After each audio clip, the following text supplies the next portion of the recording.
Furahi Yerusalemu, na mkusanyike nyinyi nyote mpendao. Furahini kwa furaha nyinyi nyote mnaomulilia, mpate kushangilia na kushibishwa na utamu wa faraja zake.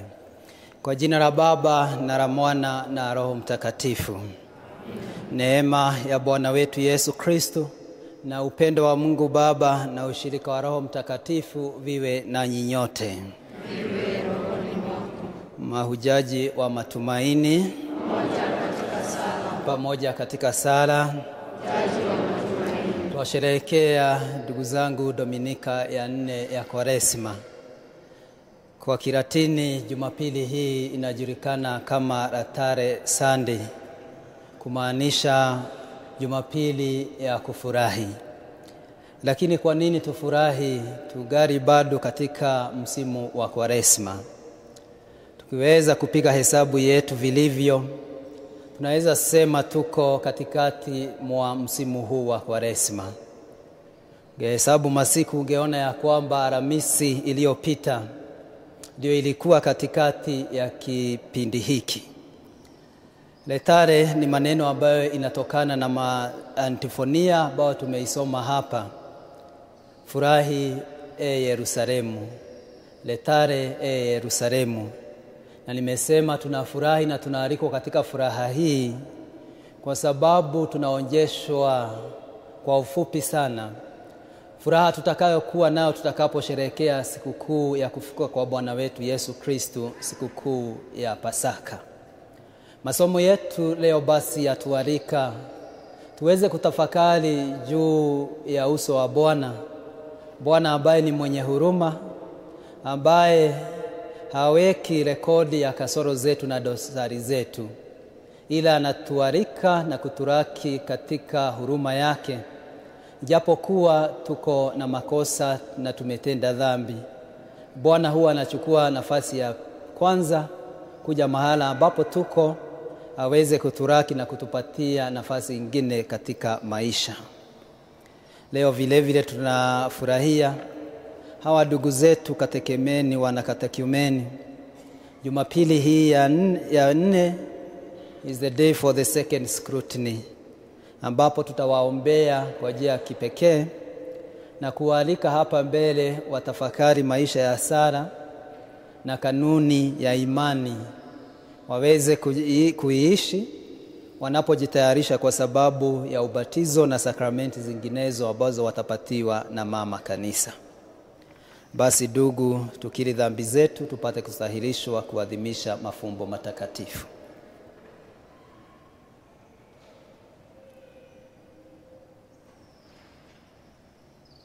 Namungamia Mungu Mwenyezi, nanyi ndugu zangu, kwani nimekosa mno kwa mawazo, kwa maneno, kwa matendo na kwa kutotimiza wajibu. Nimekosa mimi, nimekosa sana. Ndio maana namuomba Maria mwenye heri, Bikira daima, malaika na watakatifu wote, nanyi ndugu zangu, niombeeni kwa Bwana Mungu wetu. Mungu Mwenyezi atuhurumie, atusamehe dhambi zetu na atufikishe kwenye uzima wa milele. Amina.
Tuombe.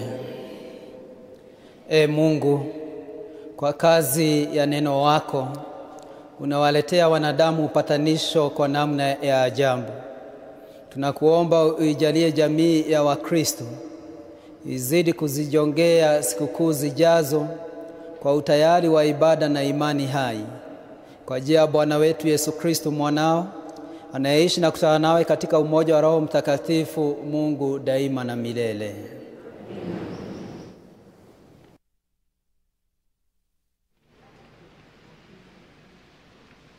Neno lake Bwana Mungu wetu. Silaha ya mapambano, mapambano.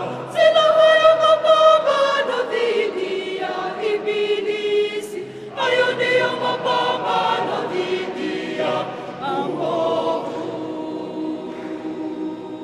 Neno lake Bwana Mungu wetu. Silaha ya mapambano, mapambano. Silaha ya mapambano dhidi ya ibilisi. Hayo ndiyo mapambano dhidi ya maovu. Yesu ameshinda, Yesu ameshinda mtawala.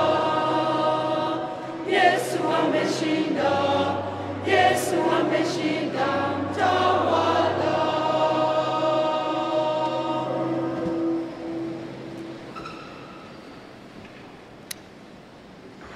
Somo la kwanza. Somo katika kitabu cha Yoshua. Siku zile Bwana alimwambia Yoshua, siku hii ya leo nimeiondoa hiyo aibu ya Misri kwenu. Waisraeli walipokuwa wamepiga kambi yao huko Gilgalo, jioni ya siku ya 14 ya mwezi, waliadhimisha sikukuu ya Pasaka katika tambarare za Yeriko. Nao wakala mazao ya nchi siku ya pili baada ya sikukuu ya Pasaka, yaani mikate isiyotiwa chachu na bisi siku ile. Walipokula mazao ya nchi ile siku ya pili yake, mana ikakoma, kwa vile sasa waliweza kula mazao ya nchi ile.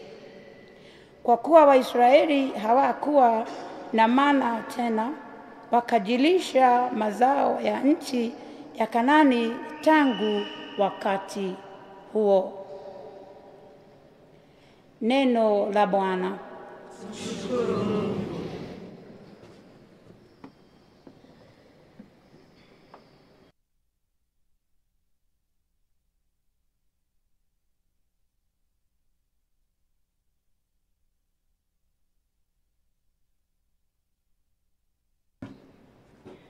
Zaburi ya kuitikizana. Onjeni muone jinsi Bwana alivyo mwema.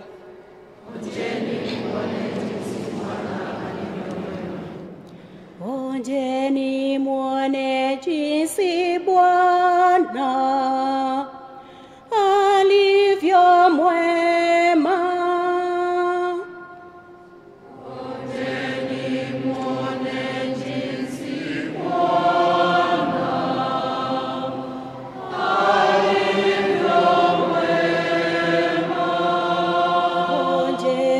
muone jinsi Bwana alivyo mwema.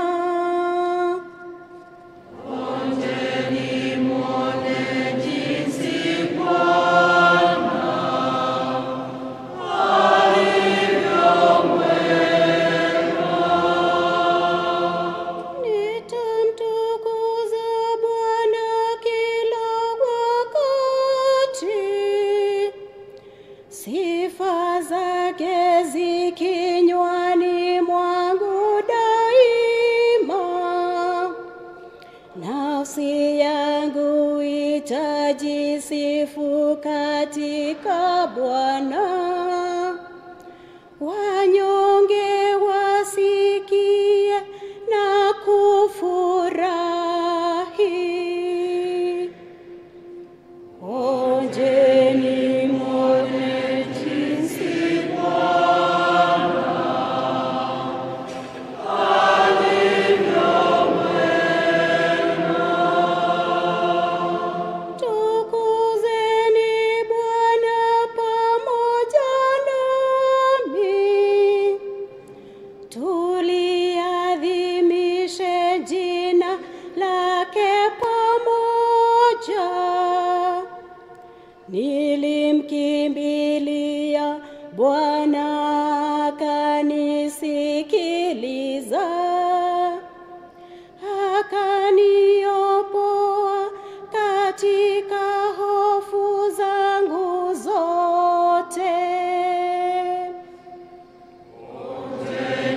Nyonge huyu alilia, naye Bwana akamsikiliza,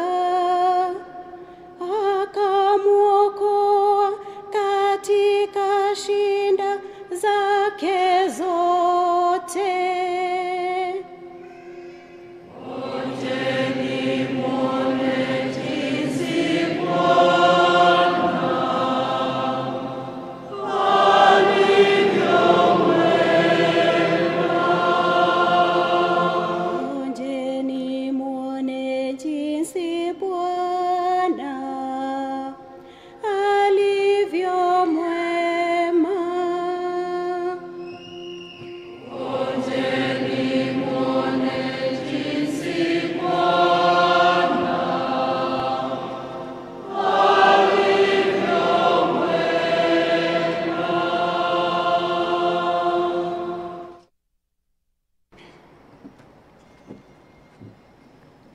Somo katika barua ya pili ya Mtakatifu Paulo kwa Wakorintho. Ndugu zangu, mtu akiwa katika Kristo ni kiumbe kipya. Ya kale yamepita, mapya yamefika. Hayo yote yanatoka kwa Mungu. Yeye ametupatanisha naye kwa ujumbe wa Kristo. Akatukabidhi sisi kazi ya upatanisho. Yaani, Mungu ameipatanisha dunia naye katika Kristo, kusudi asiwahesabie watu tena makosa yao. Akaliweka neno la upatanisho ndani yetu. Basi, tumekuwa wajumbe mahali pa Kristo, kwa maana ni Mungu anayeonya kwa huduma yetu. Na ombi tunalotoa kwa jina la Kristo ndilo mpatanisho na Mungu. Yeye amemfanya yule asiyejua dhambi kwa dhambi kwa ajili yetu, ili na sisi tuwe uadilifu wa Mungu katika yeye. Neno la Bwana. Sifa na utukufu kwako, Ee Kristo.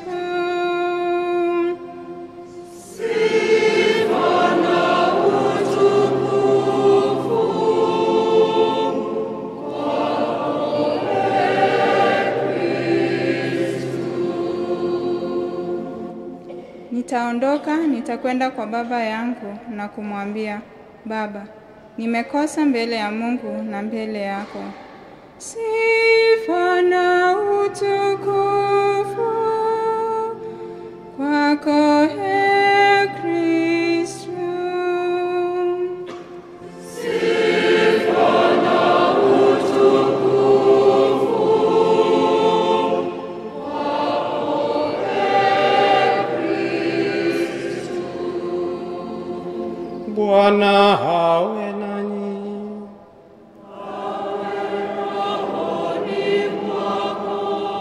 Somo la Injili takatifu ilivyoandikwa na Luka.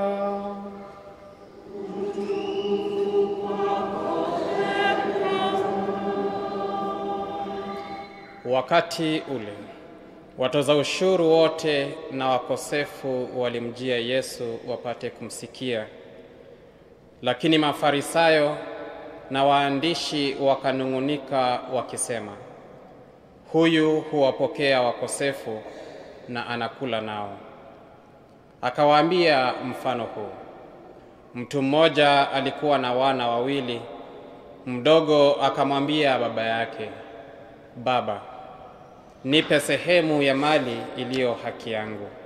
Basi baba akawagawia mali. Baada ya siku si nyingi, mdogo huyo akakusanya vyote, akaenda mbali ugenini alikotapanya mali yake kwa kuishi maisha ya uasherati. Alipomaliza yote, njaa kali iliingia nchi ile, naye pia akaanza kupatwa na shida. Basi akaenda kujiunga na mwenyeji wa huko, aliyemtuma shambani kwake kulisha nguruwe. Lakini hakuna mtu Akatamani kushibisha kwa maganda waliokula nguruwe, lakini hakuna mtu aliyempa kitu. Akajifikiria akasema, ni watumishi wangapi wa baba yangu wana chakula tele, nami ninakufa njaa? Nitaondoka, nitakwenda kwa baba yangu na kumwambia, Baba, nimekosa mbele ya Mungu na mbele yako. Sistahili kuitwa tena mwanao. Unitendee kama mmoja wa watumishi wako. Basi akaondoka, akarudi kwa baba yake. Baba yake alimwona angali mbali, akamwonea huruma. Akamkimbilia, akamkumbatia, akambusu. Mwana akamwambia, Baba, nimekosa mbele ya Mungu na mbele yako. Sistahili kuitwa tena mwana wako. Lakini baba akawaambia watumishi wake, upesi leteni joho maridadi, mkamvike, mtieni pete kidoleni na viatu miguuni. Tena mleteni ndama mnono mkamchinje. Kisha tule na kufanya sherehe, kwa maana huyu mwanangu alikuwa amekufa naye amefufuka. Alikuwa amepotea naye ameonekana tena. Kisha wakaanza kufanya shangwe. Sasa mzaliwa wake wa kwanza alikuwa bado shambani, na aliporudi na kuikaribia nyumba, alisikia vifijo na ngoma. Akamuita mmoja wa watumishi akamuuliza, kuna nini? Naye akamwambia, ndugu yako amekuja na baba yako amemchinja ndama mnono, kwa sababu amempata tena salama.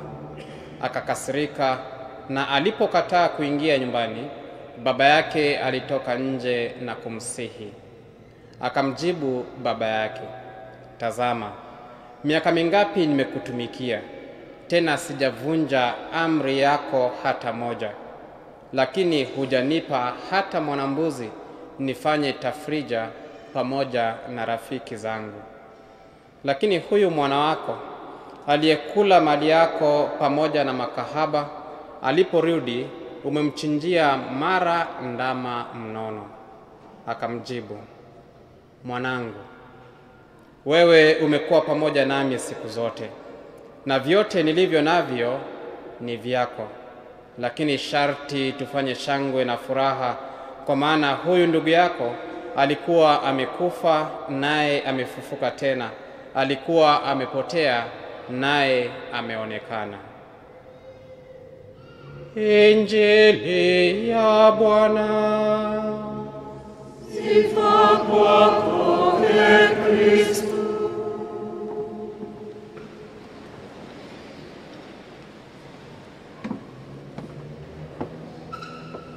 Tumsifu Yesu Kristo. Mungu ni mwema na kila wakati. Mahujaji wa matumaini pamoja katika sala. Basi kama vile nilivyosema katika utangulizi wa ibada hii ya misa, leo ni Jumapili ya Latare, kumaanisha tuweze kufurahi.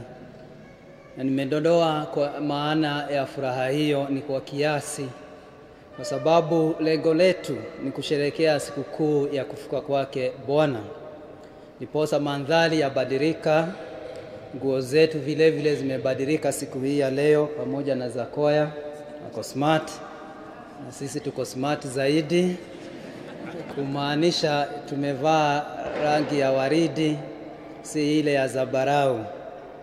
Tuko katikati mwa msimu huu, lakini la muhimu si kujua kwamba tuko katikati mwa msimu huu, ni kujiuliza tunapoelekea tamati mwa kipindi hiki, mambo gani nimeyafanya na kuyatekeleza katika maisha yangu. Katika zile nguzo tatu muhimu za kipindi hiki, nguzo ya sala, nguzo ya kujinyima, na vile vile ile ya kuwa mkarimu, nimetekeleza gani? Je, nimekuwa na nafasi ya sala? Nimekuwa na nafasi ya kumrudia Bwana? Nimekuwa na nafasi ya kurudi katika sakramenti za kanisa? Au utakuwa tu ni wakati wa kawaida tu, kipindi kitakuja kifike, tusherekee Pasaka, tuingie msimu wa Easter na kadhalika. Masomo yetu ya leo yatualika tuweze kutafakari juu ya huruma yake Mwenyezi Mungu anaitoa kwa kila mmoja wetu. Tunakumbushwa kwamba kwa sababu ya hiyo huruma na upendo, Mwenyezi Mungu anajali kila mmoja wetu. Katika somo letu la kwanza, wana wa Israeli sasa wameingia katika nchi ya agano ama nchi ya ahadi. Wamekuwa sasa wanaongozwa na Yoshua. Wanapofika pale, Bwana anawaambia kwamba niko tayari kubadilisha hali zenu duni. Ijapokuwa mlipokuwa katika safari hiyo ya takriban miaka 40 kule nyikani, umekuwa watu wa kupata dhihaki kutokana na wana wa Misri ambao waliwachekelea na kwa kinaya kusema kwamba Bwana ametoa katika nchi ya Misri yenye mali kochokocho ili muingie katika hali hiyo, mko katika nyika ambapo hakuna lolote. Wakawachekelea. Bwana asema ya kwamba sasa nyinyi mmekuwa kizazi ambacho kimenitii. Wale ambao hawakuwa watiifu waliweza kuangamia katika nyika kwa hiyo miaka 40. Lakini hiki kizazi ambacho Joshua anaongoza, basi anasema Bwana, wamekuwa watiifu na mimi watakuwa wana wangu kwa njia ya kipekee. Na hivyo anawaambia sasa mtasherehekea Pasaka ya kwanza mkiwa katika nchi ya ahadi. Na kumwarifu Yoshua sasa ni lazima waweze kutahiri wale wanaume wote, ishara ya kuwa wamekuwa viumbe vipya, watu wa Mungu, na sasa Mungu ataandamana na wao. Yale ambayo tunayapata katika somo hili ni Mungu ambaye anatupatia matumaini, ambaye haangalii dosari zetu ama makosa yetu ambayo tumeyatenda. Licha ya kwamba hatuna ukamilifu katika maisha yetu, tunatenda dhambi, tunamkosea Mwenyezi Mungu, tunatekeleza mambo kinyume na mapenzi yake, Bwana asema atasahau haya yote. Na huo ndio uso wa Bwana ambao tunaalikwa tuweze kutafakari Jumapili hii ya leo. Mungu ambaye anakujali, Mungu ambaye si kama kiraja pale shuleni anaketi mahali akitafakari ama kuangalia ni nani ambaye anapiga kelele ili aweze kumwandika kwa kitabu. Bwana ni Mungu ambaye anatoa nafasi ya pili kwa kila mmoja wetu. Licha ya udhaifu wetu, tunapomjongea Bwana wetu, basi anatufanya viumbe vipya kwa huruma yake na kwa upendo wake. Na ndiposa msaburi katika wimbo wa kuitikizana anasema ya kwamba anakualika kila mmoja wetu, ojeeni muone jinsi Bwana alivyo mwema. Wakati huu wa Kwaresma ni wakati wa kuitikia huo wito ambao katika ile siku ya majifu Bwana alisema, na hata sasa nirudieni. Huo wito umekuwa wito kwa kila Jumapili, kwa kila siku katika usomaji wetu na kusherehekea ibada ya misa. Tunaalikwa kila mmoja wetu ya kwamba tuweze kumrudia Bwana, na tutarudia Bwana aje kama vile nabii Yoeli alisema, wakati huu ni wakati wa kurarua nyoyo zetu, sio mafazi yetu, ya kuitikia kwamba tumeishi katika udhaifu wetu, tumeishi katika dhambi zetu ambazo ni nyingi, lakini tuwe wepesi sasa wa kusikiliza huo mwaliko wa Bwana, Bwana ambaye anakujali, Bwana ambaye anatuunganisha pamoja na yeye kama vile tumesikia katika somo la pili.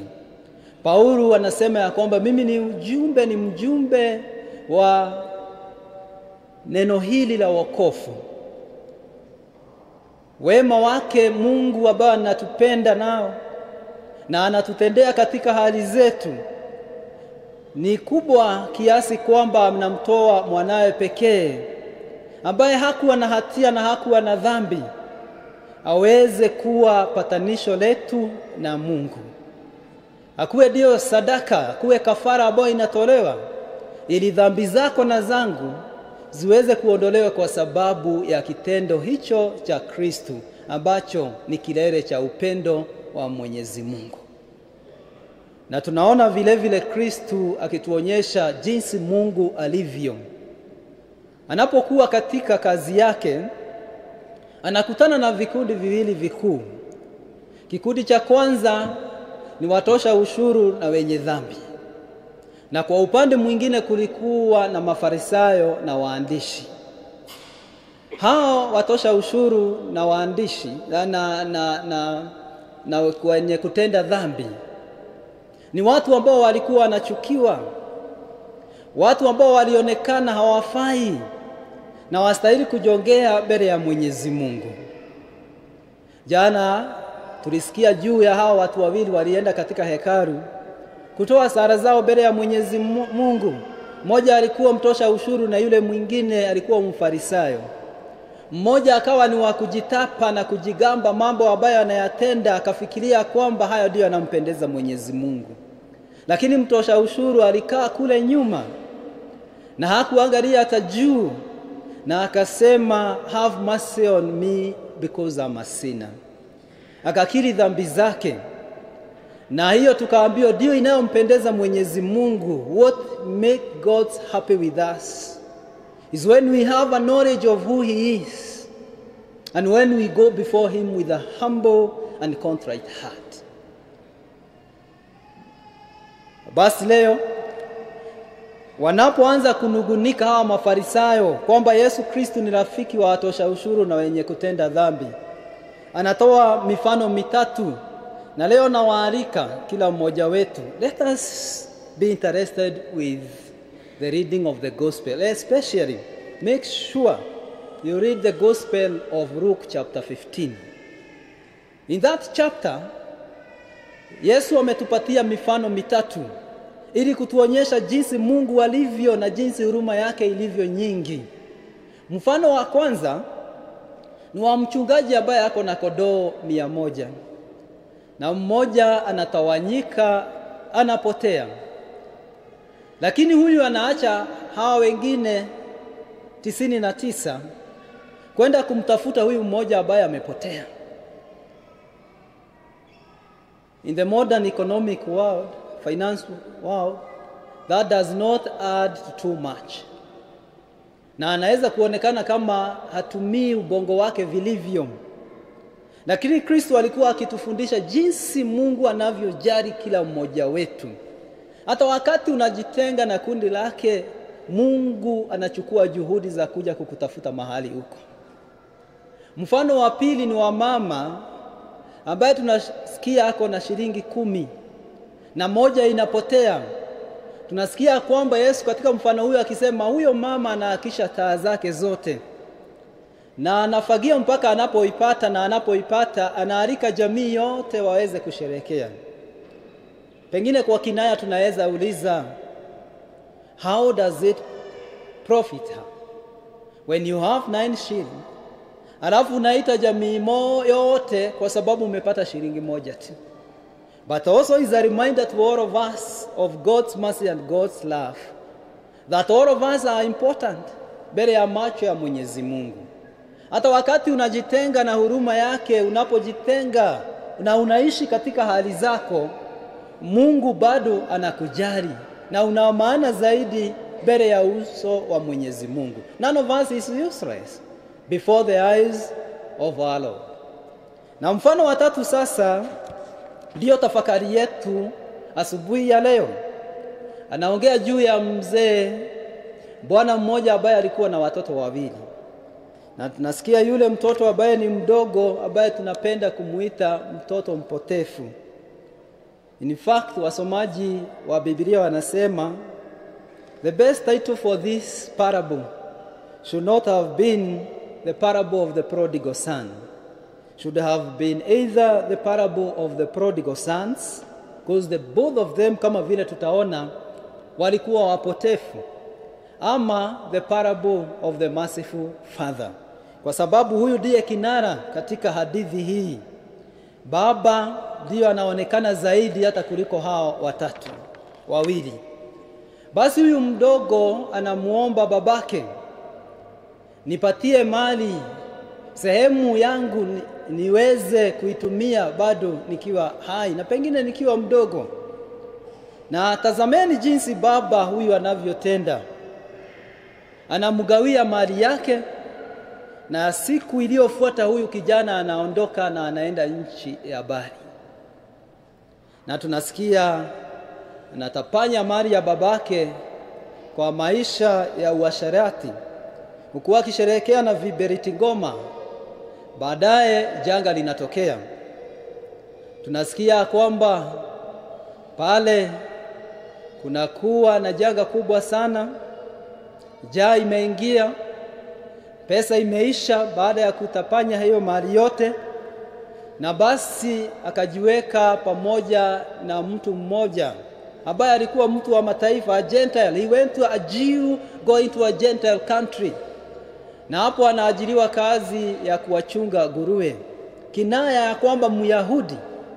Sasa hali yake imeshushwa mpaka akawa kama yule mtu wa kuwachunga wale nguruwe, na baadaye hata anatamani kukula kama hawa nguruwe, anakula mapocho ya hawa nguruwe, kuonyesha hali yake duni. Sasa huyu ni kijana ambaye hakuwa na heshima, kwa sababu katika mila na desturi za Wayahudi, mtoto hakuwa anaruhusiwa kumwendea babake na kumuomba, baba nigawie mali yangu. It's like wishing your father is already dead. How dare you go and ask your own father to give you the share of that property, na huyo babako ako hai? Alikuwa anamdharau kulingana na desturi za Wayahudi, na anaondoka. Na pale nimesema anasherekea, lakini majuto yamekuwa mengi, na majuto ni mjukuu. Kwa sababu ya changamoto hizi zote, maisha imekuwa kizungumkuti. Anaamua sasa, nitamrudia baba yangu, nitamwambia baba nisamehe.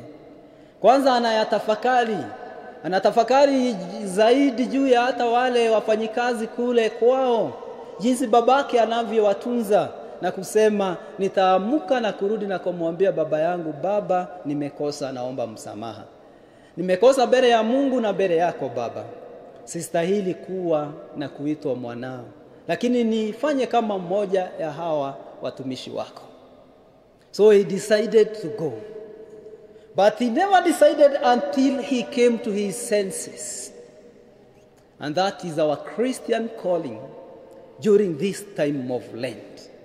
That we have to come to that point ambao huyu mtoto mpotefu aliweza kufika, na kujikubali ya kwamba ametenda uovu, ametenda dhambi, and he is ready to go back to his father. The time of Lent, wakati wa Kwaresima, mwaliko ambao tulialikwa hata sasa, nirudieni, ni huo mwaliko wa kufika hapo na kusema kweli nimekuwa nikiishi nje ya upendo wake Bwana. And mind you, this is what happened to us. The moment you say you are coming out of the church, out of jumuiya, out of the group, out of the choir, because you feel you'll have freedom, utakuwa unasumbuliwa na kuambiwa kuja kwa rehearsals na kadhalika. You can never be happy outside God. Outside God there is no life. Hakuna furaha. Yeye alikuwa amefikiria he has now gained freedom, absolute freedom. Hakuna mtu dunia hii anaweza kuwa na absolute freedom unless you are God, unless wewe ni Mwenyezi Mungu. Na kwa hivyo tunapojitenga na Mwenyezi Mungu, janga huwa linatokea. Ile furaha ambayo tulikuwa tunafikiria tunapoenda kule kutenda dhambi na kufikiria we are going to enjoy life, it doesn't happen that way. Remember what St. Augustine said, that our hearts are restless until the day they rest in you, God. Huwezi ukafurahia kwa sababu moyo umetulia kwa mtu, kwa mali yako, kwa mahali kwingine. that is just for a very short moment. Our true joy, our summum bonum, the highest good, is God himself. Na anapoondoka tunasikia pale ni kama babake alikuwa anamngojea. Yeye ndiye alikuwa wa kwanza kumuona huyu mtoto akirudi. There is another movie about the same. That when this boy came to his senses, akawaambia vijana wenzake, I am deciding to go back to my father, but I'm not sure kama atanikubali. So he sent an emissary ili aende aambie babake, father, kama utanikubali, baadaye nikuje hapa niaibike na nifunjike moyo, nikiwa kwa bali, please put a sign. Weka kitambaa cheupe kwa dirisha yako, na nikiona kwa bali nitajua umenikubali. Kama hujanikubali usikiweke, basi na nitakapokaribia mimi nitafanya U-turn na nirudi. You know what the father did? Hakuweka kitambaa tu. Aliwenda kwa duka wa Gikomba ya huko, and he bought a very big kitambaa, akafunika nyumba yote. Na kwa ile barabara kama vile safari rali zilikuwa zinamakiwa, akaweka vitambaa vya white. So this young boy, even from afar, alipoona pale, moyo wake ulifurahi sana that this father of mine alinikubali even before I made this decision to come back to him. That is how our God is always to us. There is a story of two young people, a boy and a girl. They were brothers and sisters. Wakati walifunga shule, kama sasa mashule imefungwa ama inaelekea kufungwa, walikuwa naenda ushago kukaa na shosho na guka. So shosho alikuwa anafundisha huyu msichana jinsi ya kuwa mama, jinsi ya kuosha vyombo na kadhalika. Naye guka had a hobby ya kwamba alikuwa anapenda kwenda msituni na kuwinda wanyama. Na siku moja akawa mgonjwa, kumaanisha kwamba hangeweza kwenda msituni kuwinda. Na huyu kijana kwa sababu alikuwa amezoea kwenda na babu yake, na alikuwa naona jinsi anavyotayarisha kila kitu na zana zake, na alikuwa na shotgun, akachukua hiyo buduki akasema yeye ataenda kuwinda. And he tried almost the whole day, lakini hakuweza. Lakini alipokuwa amepata njaa na anarudi nyumbani, akaona taki ya shosho ikiwa pale nje. Na akasema, mwanaume ni kuua mnyama, uwezi, babu hajawahi rudi hapa akiwa mikono mitu. So he aimed at that taki na akaipiga risasi, akaiua. Then he realized vile amefanya hakustahili kuua nini huyo bata mzinga wa shosho. So akaogopa, akaificha, akaweka shimo, akaificha. Na wakati waliulizwa iko wapi, yeye akanyamaza. But in the evening, her sister alikuwa alimuona wakati anaosha vyombo, alimuona. Na akamkumbusha, nimeona kila umefanya. Wewe ndio umeua nini? That taki ya shosho. Sasa akawaambia, we must come into agreement, handshake. Sasa akaambiwa, sasa vyombo vyangu vyote vya jioni nani atakuwa akiosha? Ni wewe. Unakubali ama hukubali, ama niambie shosho? So the lesser evil, you are told when you are confronted with two evils, you choose a lesser evil. So he chose ya kwamba atakuwa akiosha. Lakini kazi ikawa zaidi, wageni wakawa wengi, wanatembea kule, kazi ikawa inamlemea, na bado wako na kazi yake. Lakini akisema haoshi, anakumbushwa atake. Hata msichana hasemi lolote, anasema nini? Anakumbuka atake. Kijana anaenda, mvulana anaenda kuosha. Ili siku moja kazi ikamlemea, akasema, wacha nijipeleke kwa nani? Wacha nikajistaki. Akaenda akaanza hadithi, beating about the bush. Mwisho akamwambia shosho, unajua nini? Ile take yako ni bata mzinga.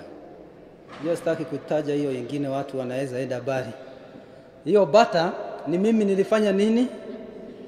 Shosho akamwambia, hata wakati ukiua, when you are even aiming the shot, nilikuwa na kwa dirisha yangu, nilikuwa najitayarisha. Lakini kwa sababu uliwekwa uoga na ukataka kukaa na dhambi yako, nikasema liwalo sitakusaidia mpaka wewe mwenyewe ukuje. Ni kama kutubu, umekuja kufanya nini? kutubu. Kumbe shosho aliona kitambo, alisamehe hii kijana wa kitambo, lakini yeye kwa sababu alikaa na dhambi yake hakuwa na amani. That's what happened to us. You do thing na unafikiria pengine Mungu hakuoni, jirani yako hakuoni. Kweli jirani haoni, lakini Mungu anaona. But wewe ungetaka kukaa kwa hiyo dhambi bila kwenda kwa maungamo. Every time hapa tunakumbushwa, go to confession, go to confession. Utaenda lini? Ama ni wakati utakuwa ukipelekwa nyumba ya wazee? Is that the time you will decide to go and reconcile with the Lord? Si Paulo alisema, behold the time to reconcile with the Lord. It's not about tomorrow. Wewe hujui mambo ya kesho, kesho iko mikononi mwa Mungu. Now is the time. Na sasa watu wa Basilica sijui mnaweza sema nini. Confession is from Monday to Sunday. Na wengine mnaniangalia hivi tu, wewe sema, utasema utachoka. Lakini na wewe siku itakapofika, usiseme hukufanya nini? Hukuambiwa na Father Michael, tumekuambia. So this is how this boy was. Mtoto huyu wa pili tumtafakari na yeye. Yeye tumesikia kweli amekuwa mwaminifu kwa hiyo kazi. Na alikuwa hapo mwanzo anamheshimu babake. Na anapoalikwa aingie katika ile nyumba anakataa, anakaa kwa ubari sana, anauliza what is happening? Anaambiwa ndugu yako amekuja, babako amesema tusherehekee. Lakini kwa sababu ya wifu, kiburi chake na kujitapa na kinyongo chake akasema sitaingia. Na sikiliza vile anavyomuongelea baba yake mwenyewe na kumwambia huyu mtoto wako, he's no longer his brother. He's telling his own father, this is your son. Baada ya kutapanya mali yako yote na uasherati, na sasa umemchinjia na mimi hujawahi nifanyia hiki. He became even rude because he thought he's the best. And he had that sense of entitlement. Akafikiria ndio mzuri, lakini kumbe alikuwa anatekeleza mawajibu haya yote for duty's sake. And ndiposa amefika wakati ule. The other day the book of wisdom, and I think of Silak also, walituambia don't honor a person until he speak. Na maneno ambayo ataongea ndio utamjua, because from the abundance of the heart the mouth speak. Yale aliyokuwa nayo yote anaiweka mbele ya baba wake, na akawa mtu ambaye hana heshima. At the end of this story or this parable, hata hatukuambiwa kama aliingia ama alikubali ama imeachwa hivyo, ili mimi na wewe uweze kujiona katika maisha ya hao wawili. Even at the time when we justify ourselves, we are like the second son, full of stubbornness. We are not happy about the achievement of other people. We are even jealous of God's blessing for other people. Hatuwezi tukasherehekea ya kwamba wengine wanasamehewa, wengine wanabarikiwa, wengine wananawiri katika maisha. That's the attitude of the second son. Tutafakari huyu wa mwisho ambaye ni baba yao, ambaye Yesu Kristo anamtoa kama mfano wake wewe mwenyewe katika huduma yake. Na mfano wa baba yake aliyemtuma ni kwamba baba alijua haya yote, na yeye hakuwa na kipendeleo cha yoyote. Alitaka kuwafanya wawe sawa na wakuje pamoja kama familia waweze kusherehekea. Ni baba ambaye hamkumbushi huyu mtoto mpotevu ya kwamba ulifanya haya, lakini tunaona hata anafuja desturi, ni yeye wa kwanza kumkibia, kuweza kumraki huyu kijana na kumbusu. Hivyo ndivyo Mungu alivyo kwako na kwangu. Licha ya dhambi zako, licha ya kasoro zako, kuna Mungu ambaye anakutazama kila wakati na anaomba uweze kumrudia. Haijalishi mbele ya Mwenyezi Mungu dhambi ambayo umeitenda. Hakuna lolote, na kila wakati huwa anawakumbusha hivyo. There is nothing you have ever done that is greater than God's mercy. Why should you not go back to God? Why should you feel that you are condemned to a certain situation And yet God is inviting you. Mungu ambaye anakualika katika hali hiyo uweze kumrejea. He's just telling you, go and forgive. Go and embrace your brother. Go and embrace your sister. Furaha yake ni kuona sisi sote tukiwa ndugu. Mungu hatutengi kwa sababu ulitenda hiki, uko na makosa haya. Mwanadamu anaweza kukutenga. Lakini jinsi na njia ya Mungu ni tofauti na ya mwanadamu. So wakati huu wa Kwaresima, wapendwa, tusimalishe, tusifike tamati, na wewe hujafanya lolote katika msingi wa haya mambo guzo tatu: fasting, prayer, almsgiving. What have you done so far? I have reminded you we are in the middle of this season. What have you done? What have you achieved? It's never late. It's never late for us to go back and say, I'm going to forgive. I'm going to become prayerful. I'm going to change from this situation. Because God does not keep on reminding me of what I did yesterday. Ni Mungu ambaye ni mwenye msamaha na upendo wake na huruma yake new each and every day. Why can't we embrace that call? Tukumbuke, for us to understand the true meaning of this season, like the prodigal son, we must come to our senses. And that is the apex of this season, coming back to your senses. And like him say, I'm going back to the Father. I'm going to forgive my brother. I'm going to forgive my sister. I'm going to confess this sin in which I have found pressure in for so many times. There is nothing more that the Lord wants from you. Anataka tuweze kumrudia. Na ili maana ya wimbo huu wa katikati wa kuitikizana, ojeni muone jinsi Bwana alivyo mwema. The end of the day then we can have a testimony. Tunaweza kuwa na ushuhuda ya kwamba nimeoja, umeoja, na tumetambua ya kwamba Bwana ni mwema. Msaburi pengine anasema, if you Lord, you were to mark our iniquities, who can stand before you? Kama wewe Bwana ungehesabu makosa yetu, ni nani angesimama mbele yake? We are here because God is merciful. Let us run to the merciful Father and accept we are in need of him. I remind you those words, beautiful words of St. Augustine, that our hearts are restless until the day they rest in you, O Lord.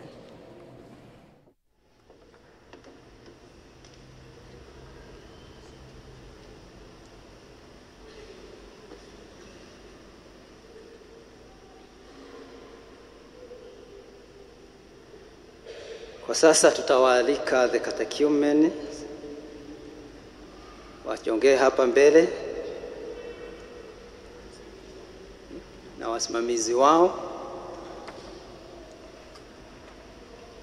Hawa ni wale kutangia mwaka uliopita wamekuwa katika mafundisho, na sasa wanaelekea tamati mwa mafundisho hayo watakapokuwa kibatizwa siku ya Jumamosi Kuu na kupata sakramenti zingine ambazo mama kanisa atawapatia.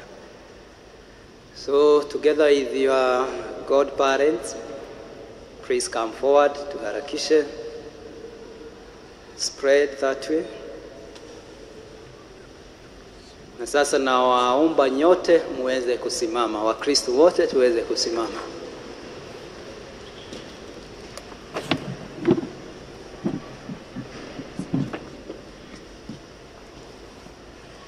Na sadiki kwa Mungu mmoja, Baba Mwenyezi, muumba wa mbingu na dunia na vitu vyote vinavyoonekana na visivyoonekana. Na sadiki kwa Bwana mmoja Yesu Kristo, mwana wa pekee wa Mungu, aliyezaliwa kwa Baba tangu milele yote, Mungu aliyetoka kwa Mungu, mwanga kwa mwanga, Mungu kweli kwa Mungu kweli, aliyezaliwa bila kuumbwa, mwenye umungu mmoja na Baba, ambaye vitu vyote vimeumbwa naye. Alishuka kutoka mbinguni kwa ajili yetu sisi wanadamu na kwa ajili ya wokovu wetu. Akapata mwili kwa uwezo wa Roho Mtakatifu, kwake yeye Bikira Maria akawa mwanadamu. Akasulubiwa kwa ajili yetu sisi, kwa mamlaka ya Poncio Pilato, akateswa, akafa na akazikwa. Siku ya tatu akafufuka kadiri ya maandiko, akapaa mbinguni, ameketi kuume kwa Baba. Atakuja tena kwa utukufu kwa hukumu wazima na wafu, na ufalme wake hautakuwa na mwisho. Na sadiki kwa Roho Mtakatifu, Bwana na mleta uzima, atokaye kwa Baba na Mwana, anayeabudiwa na kutukuzwa pamoja na Baba na Mwana, aliyenena kwa vinywa vya manabii. Na sadiki kwa kanisa moja takatifu Katoliki la mitume, na ungama na ubatizo mmoja kwa maondoleo ya dhambi, na ngojea na ufuko wa wafu na uzima wa milele ijayo.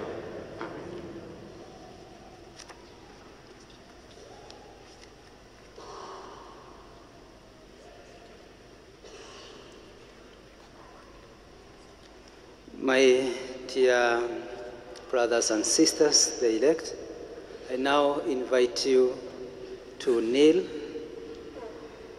if you can. Those who cannot, they can bow.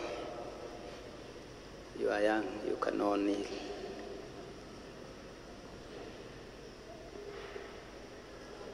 Elect of God, after kneeling, I invite you to pray. To take time for a moment of silence.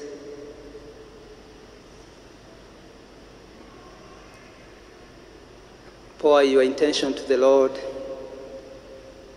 who has called you and called you in this journey, that the good work He started in you, He may bring it to fruition.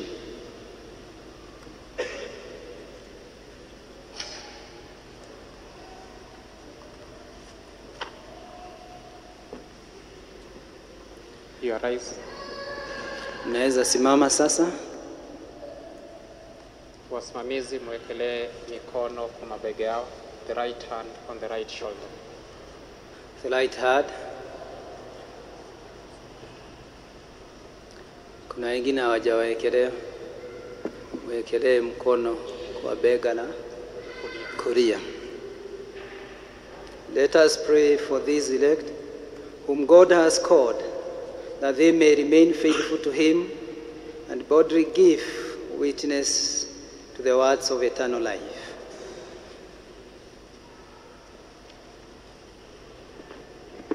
Our response will be, Lord, hear our prayer. Lord, hear our prayer. That God may dispel darkness and be the light that shines in the hearts of our elect, let us pray to the Lord. Lord, hear our prayer. That He may gently lead them to Christ, the light of the world, let us pray to the Lord. Lord, hear our prayer. That our elect may open their hearts to God and acknowledge Him as the source of light and the witness of truth, let us pray to the Lord. Lord, hear our prayer. That He may heal them and preserve them from the unbelief of this world, let us pray to the Lord. Lord, hear our prayer. That, saved by Him who takes away the sins of the world, they may be freed from the contagion and forces of sin, let us pray to the Lord. Lord, hear our prayer. That, enlightened by the Holy Spirit, they may never fail to profess the good news of salvation and share it with others, let us pray to the Lord. Lord, hear our prayer. That all of us, by the example of our lives, may become in Christ the light of the world, let us pray to the world, to the Lord. Lord, hear our prayer. That every inhabitant of the earth may acknowledge the true God, the Creator of all things, who bestows upon us the gift of the Spirit and life, let us pray to the Lord. Lord, hear our prayer. Father of mercy, you led the man-born bride to the kingdom of light through the gift of faith in your Son. Free these elect from the false values that surround and blight them. Set them firmly in your truth, children of the light forever. We ask this through Christ our Lord. Amen.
Lord Jesus, you are the true light that enlightens the world. Through your Spirit of truth, free those who are enslaved by the fathers of lies. Stir up the desire for good in these elect, whom you have chosen for your sacrament. Let them rejoice in your light, that they may see, and like the man-born bride whose sight you restored, let them prove to be staunch and fearless witnesses to the faith. For you are the Lord forever and ever. Amen. My dear brothers and sisters, although you cannot yet participate fully in the Lord's Eucharist, stay with us as a sign of our hope that all God's children will eat and drink with the Lord and work with his Spirit to recreate the face of the earth. I now send you in peace, and may the Lord remain with you always. We say thanks be to God. Thanks be to God. You can now take your seat, all of us. Tunaweza endelea na nyimbo za matoleo za sadaka.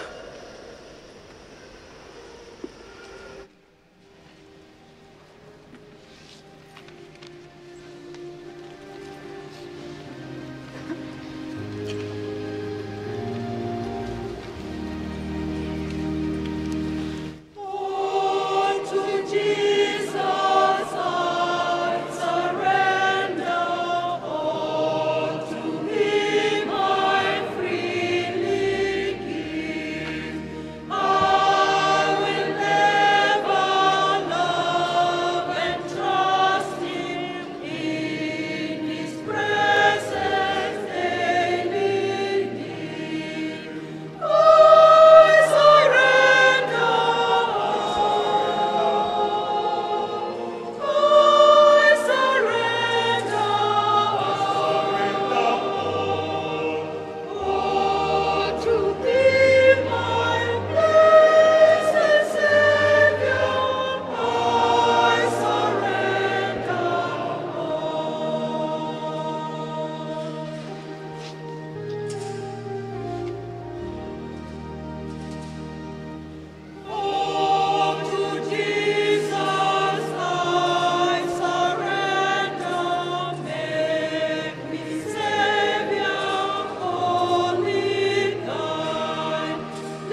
Mungu Baba, hii divai yetu tunayokutolea.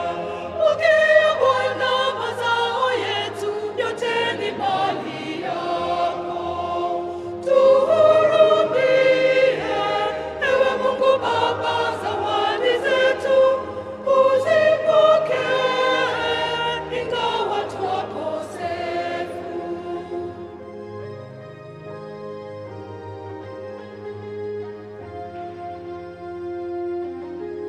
Mungu Baba, hivi vipaji vyetu tunavyokutolea. Pokea Baba, vyatoka kwako, vyote ni mali yako. Tuhurumie, ewe Mungu Baba, zawadi zetu uzipokee, ingawa twakosefu. Salini ndugu, ili sadaka yangu na yenu ikubarike kwa Mungu Baba Mwenyezi. Bwana apokea sadaka mikononi mwako kwa sifa na utukufu wa jina lake, na pia kwa manufaa yetu sisi na manufaa ya kanisa lake lote takatifu. Bwana, tunakuletea kwa furaha dhabihu iletayo ukombozi wa milele. Tunakuomba kwa unyenyekevu utujalie tuiheshimu kwa moyo mwaminifu na kuitoa inavyofaa kwa ajili ya wokovu wa ulimwengu, kwa njia ya Kristo Bwana wetu. Bwana awe nanyi.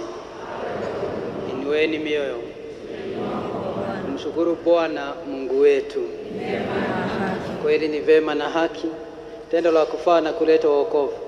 Tukushukuru wewe daima na popote, Bwana Baba uliye mtakatifu, Mungu mwenyezi wa milele. Wewe uliwaekea vyema wanao kipindi maalum kwa ajili ya kutakaza roho zao, ili wao kwa kuyahamisha mawazo bali na tamaa baya waache kuyaegemea mambo yapitayo, bali waambatane zaidi na yaliyo ya milele. Kwa hiyo sisi pamoja na watakatifu na malaika wote tunakusifu tukisema bila mwisho: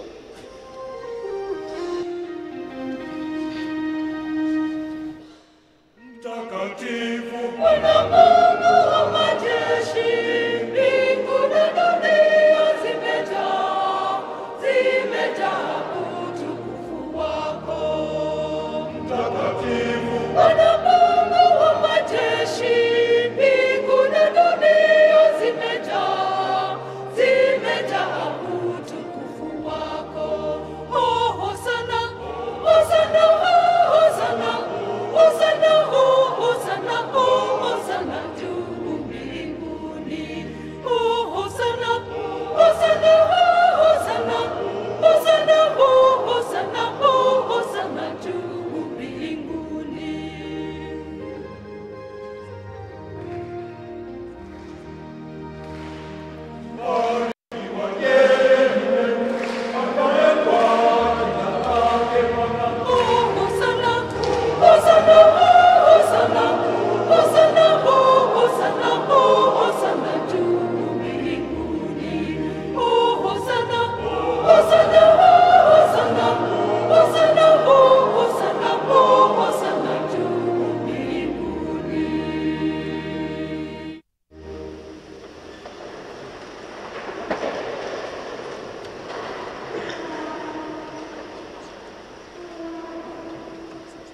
Bwana kweli mtakatifu na chemichemi ya utakatifu wote, tunakuomba uvitakatifunze vipaji hivi kwa nguvu ya Roho wako, ili viwe kwetu mwili na damu ya Bwana wetu Yesu Kristo.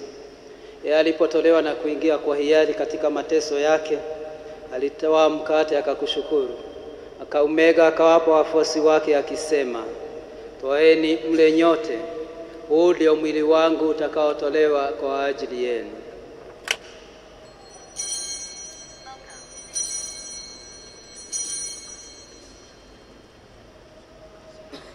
Vivyo hivyo baada ya kula akakitoa kikombe na kukushukuru tena. Aliwapa wafuasi wake akisema, toeni mnywe nyote, hiki ndicho kikombe cha damu yangu, damu ya agano jipya na la milele, itakayomwagika kwa ajili yenu na kwa ajili ya wengi kwa maondoleo ya dhambi. Fanyeni hivi kwa ukumbusho wangu.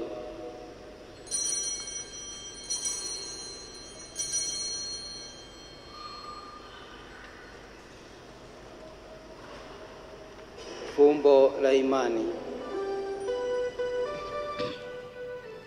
Twatangaza kifo chako ewe Bwana, na kutukuza ufufuko wako mpaka utakapokuja tena, mpaka utakapokuja tena. Kwa hiyo Bwana, tunaadhimisha ukumbusho wa kifo na ufufuko wake mwanao. Tunakutolea mkate wa uzima na kikombe cha wokovu. Nakushukuru kwa kuwa umetuahirisha kusimama mbele yako na kukutumikia. Pia tunakusihi kwa unyenyekevu ili kwa kushiriki mwili na damu ya Kristo tukusanywe na Roho Mtakatifu tupate kuwa jamaa moja. Bwana, ulikumbuke kanisa lako lililoenea popote duniani.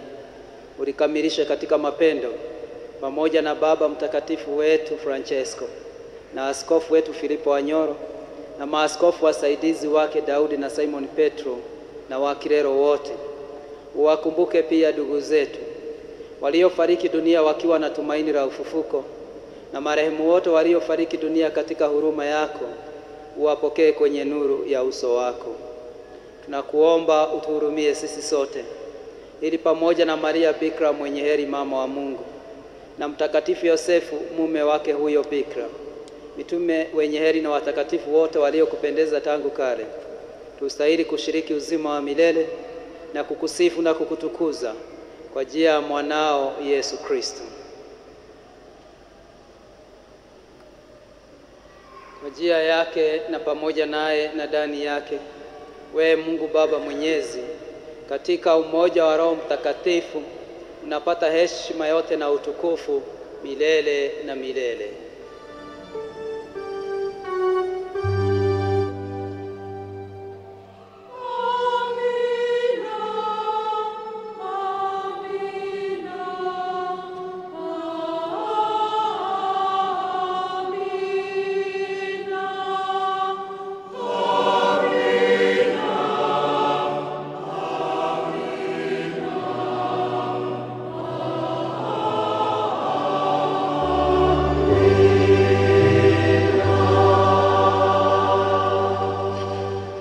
Kulitii agizo la Mwokozi wetu na tukifuata mafundisho yake ya kimungu, tunadhubutu kusema: Baba yetu uliye mbinguni, jina lako litukuzwe, ufalme wako ufike, utakalo lifanyike duniani kama mbinguni.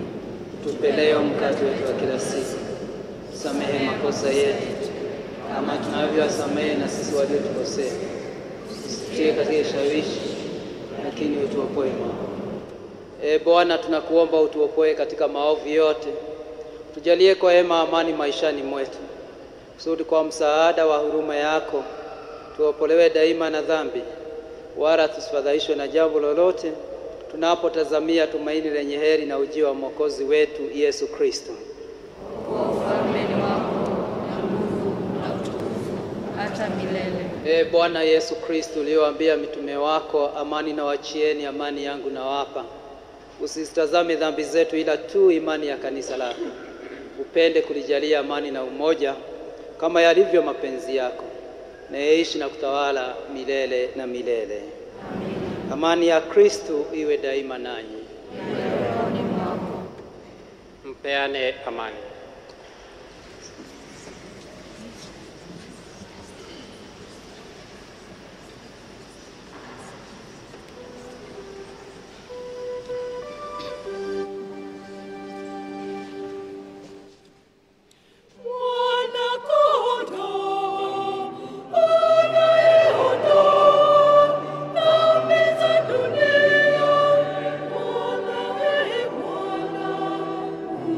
Hurumie.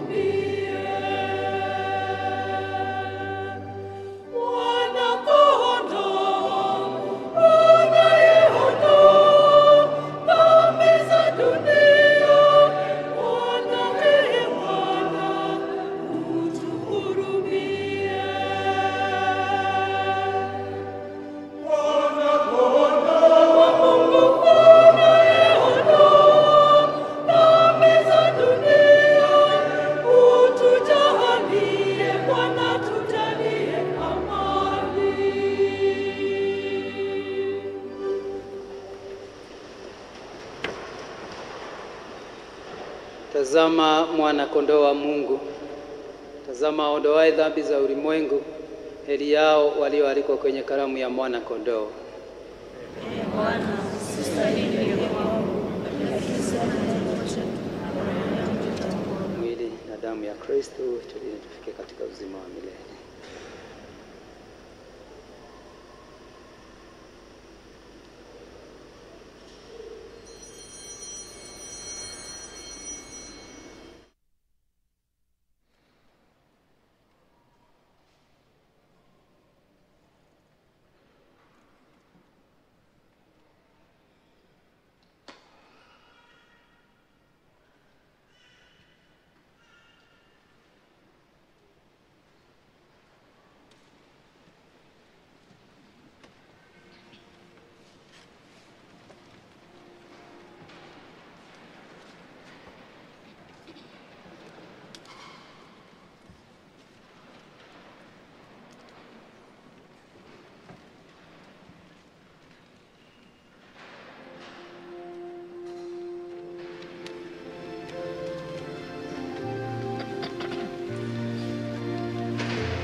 Mwanangu, shati tufanye shangwe kwa furaha, kwa maana huyu ndugu yako alikuwa amekufa naye amefufuka, alikuwa amepotea naye ameonekana.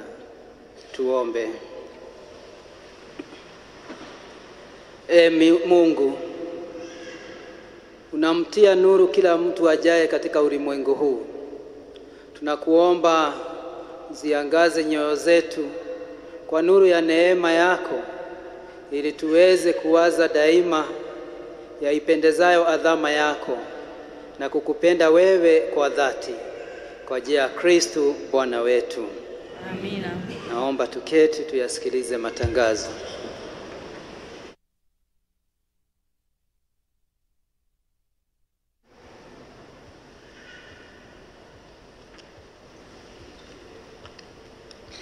Mahujaji wa matumaini pamoja katika sala. Dominika ya 4 ya Kwaresma. Leo na Jumapili ijayo ni Jumapili zetu za kutoa zaka ama fungu la 10. Bahasha zipo kwenye viti na kwenye pigeon boxes. Pia unaweza kutoa zaka yako kupitia njia ya M-Pesa ukitumia paybill ya parokia ambayo ni 527500. Account weka tithe. Mungu abariki kazi ya mikono yako na familia yako. Kauli mbiu ya ujumbe wa Baba Mtakatifu Francisco msimu huu wa Kwaresma ni tutembee kwa pamoja katika matumaini. Vile vile kauli mbiu ya kongamano la maaskofu Katoliki la Kenya ni Kenya tunayoitamani. Katika wiki hii ya 4 ya Kwaresma, KCCB inatusihi tutafakari kuhusu wajibu wa elimu ya mkabala wa jumla. Tunapaswa kushiriki Kwaresma kwa moyo wa upendo na huruma kama tunavyofunza katika kitabu cha Nabii Isaia mlango wa 58, mstari wa 1 hadi 12 na pia kwenye Zaburi ya 51. Kikundi cha Charismatic Renewal inawaalika Wakristo kwenye semina ya Life in the Holy Spirit leo kuanzia saa 8 mchana kwenye ukumbi wa Mtakatifu John Paul wa pili ulioko kwenye jumba la Cardinal Otunga Annex, orofa ya 7. Semina hii itaendelea kwa Jumapili 8. Leo kikundi cha Holy Family Minor Basilica Self-Help Group kinafanya uhamasisho kuhusu huduma zao na pia kinasajili wanachama wapya nje ya kanisa. Tunawahimiza Wakristo wetu kujiunga na kikundi hiki ili kujiendeleza. Kwa maelezo zaidi, tembelea meza yao nje ya kanisa. Kesho Jumatatu itakuwa ni sikukuu ya kitaifa Eid-el-Fitr. Tutakuwa na misa moja saa 3 asubuhi. Hatutakuwa na sakramenti ya kitubio na ofisi ya parokia haitafunguliwa. Tunawatakia sikukuu njema na yenye baraka. Parish Pastoral Council PPC imeandaa mkutano Jumapili ijayo tarehe 6 mwezi wa 4 kuanzia saa 5:30 asubuhi kwenye ukumbi wetu mkuu, yani large hall. Viongozi 5 wa kila kikundi cha parokia yetu wanapaswa kuhudhuria. Bahasha za Kwaresma na Pasaka zipo kwenye viti vyetu na kwenye pigeon boxes. Chukua bahasha na uirudishe na matoleo yako.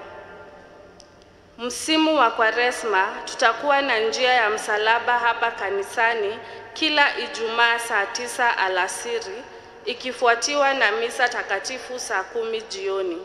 Kisha tena tutakuwa na njia ya msalaba saa 11 jioni, ikifuatiwa na misa takatifu saa 12 jioni.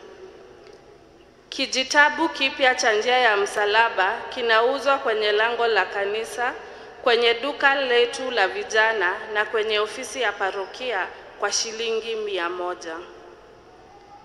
Tunachangisha chakula cha msaada kitakachopeanwa kwa maskini na wasiojiweza katika jamii msimu huu wa Pasaka.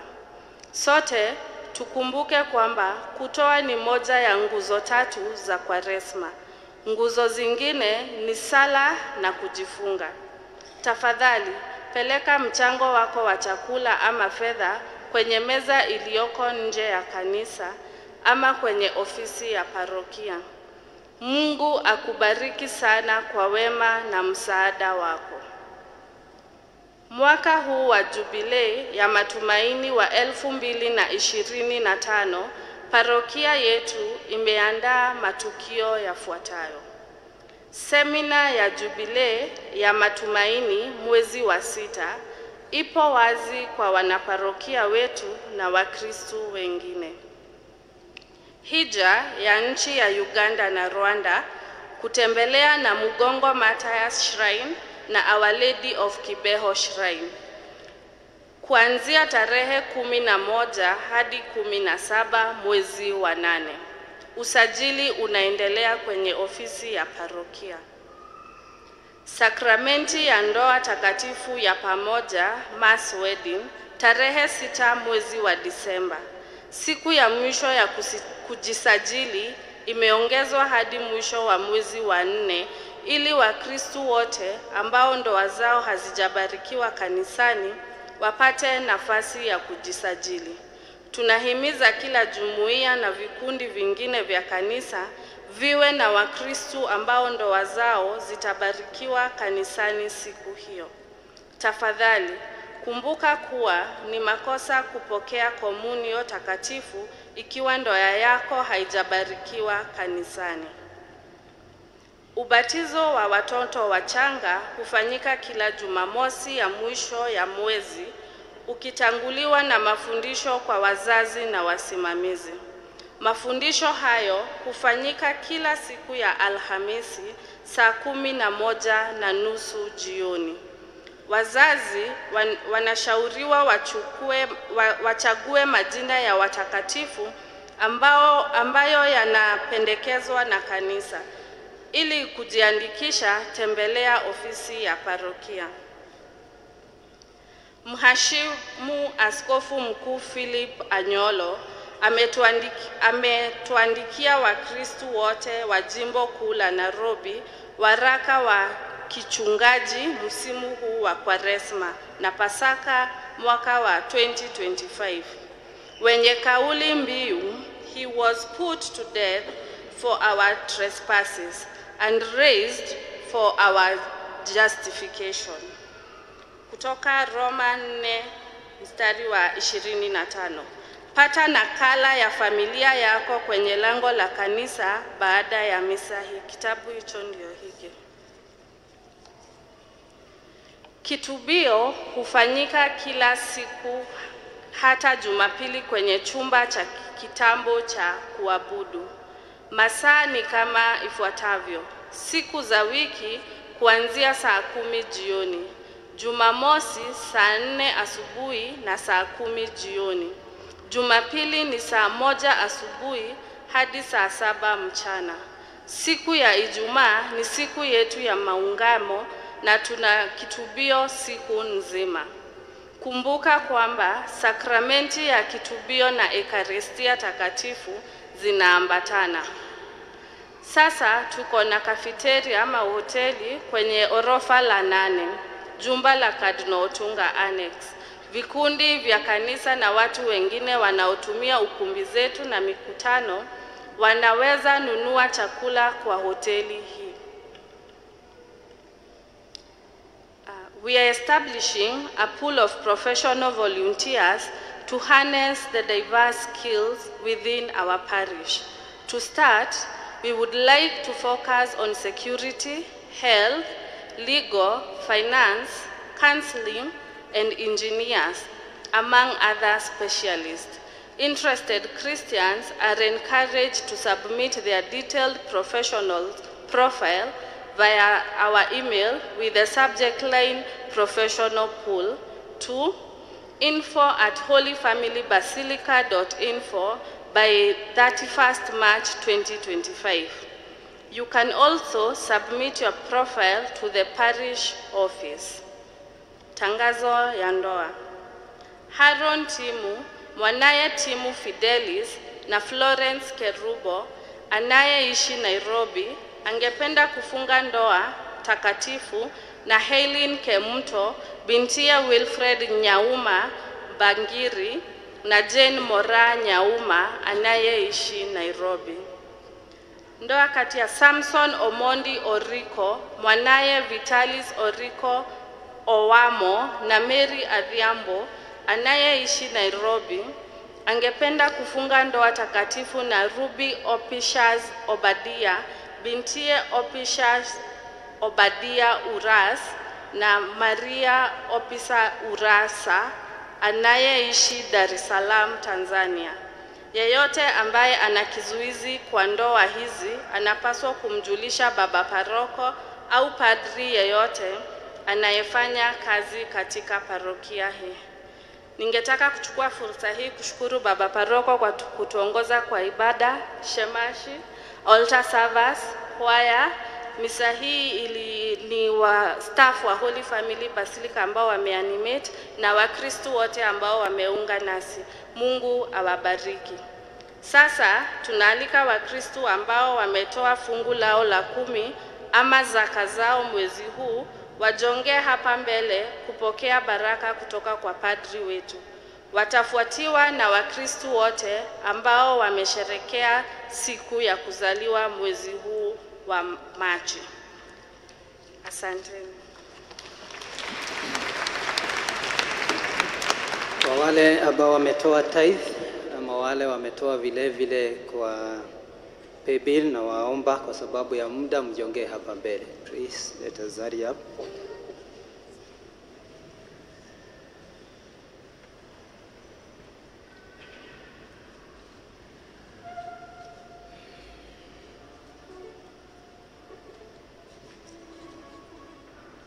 Let us pray. Almighty and gracious God, we pray for your blessings today upon these our brothers and sisters standing before this altar. As they come to give their tithes and offering, we ask you to bless them in return and cause the windows of heaven to open and pour out showers of blessings as you have promised. Bless the work of their hands, bless their families, and give them good health of body and mind, that they may continue to earn more to support their families and the work of your kingdom. O God, we know that you promised to bless us financially so that we can also be a source of blessings to others. Fulfill these, your promise to us and in our lives. And may Almighty God bless you and bless your tithe, Father, Son, and the Holy Spirit.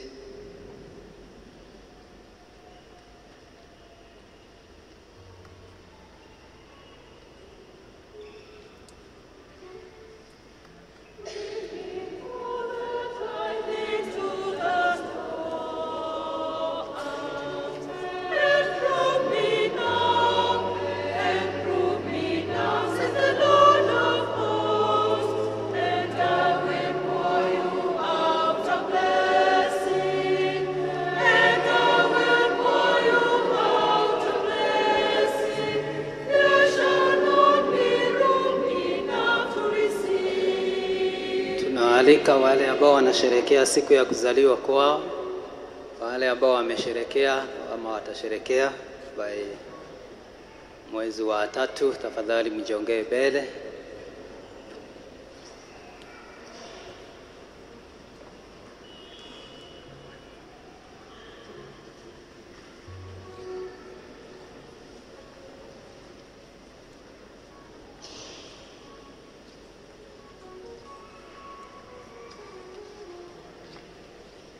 Let us pray in the name of the Father, Son, and the Holy Spirit. Mungu Baba Mwenyezi, tunakushukuru kwa sababu ya ndio asili ya maisha haya yetu. Tunakushukuru kwa hawa ndugu zetu ambao wanasimama mbele ya madhabahu haya, wakikushukuru kwa kipaji cha uhai na wanaposherehekea siku za kuzaliwa kwao mwezi huu wa 3, na kuomba unyooshe mkono wako uwabariki, uwapatie afya ya mwili na ya roho, kuwakirimia miaka mingi yenye furaha, wazidi kukutumikia na kutumikia familia zao. Na Mungu Mwenyezi awabariki Baba na Mwana na Roho Mtakatifu. Amina.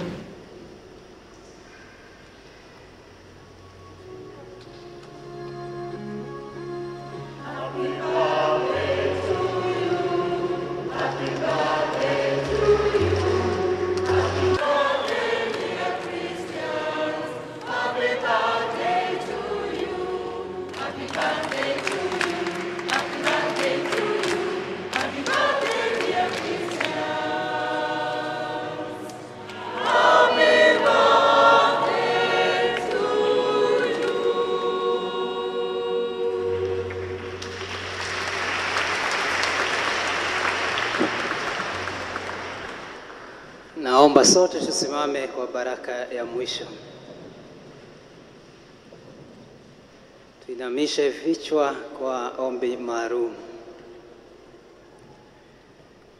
Bwana, uwalinde wanaokusihi, waimarishe walio dhaifu, uwape nguvu siku zote kwa mwanga wako, wale wanaotembea katika ufuri wa mauti, na uwaopoe katika maovu yote, ili wapate kuyafikia yale mema yapitao na kulete mema kuliko mema yote.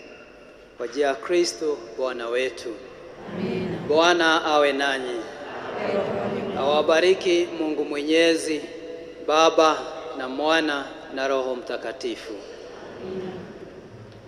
Nendeni na amani. Mshukuru Mungu.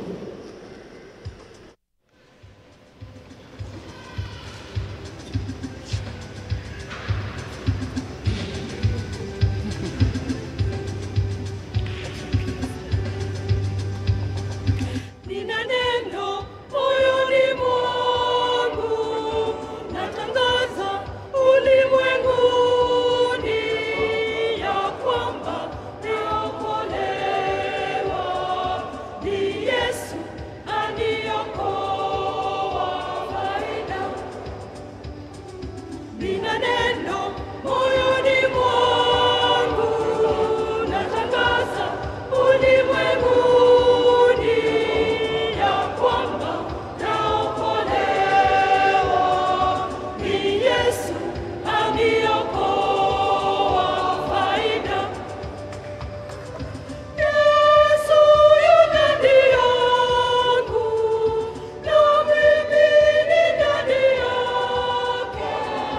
Kwa hivyo kuishi kwangu ni Kristo, na kufa kwangu faida. Yesu yu ndani yangu, na mimi ni ndani yake. Kwa hivyo kuishi kwangu ni Kristo, na kufa kwangu faida.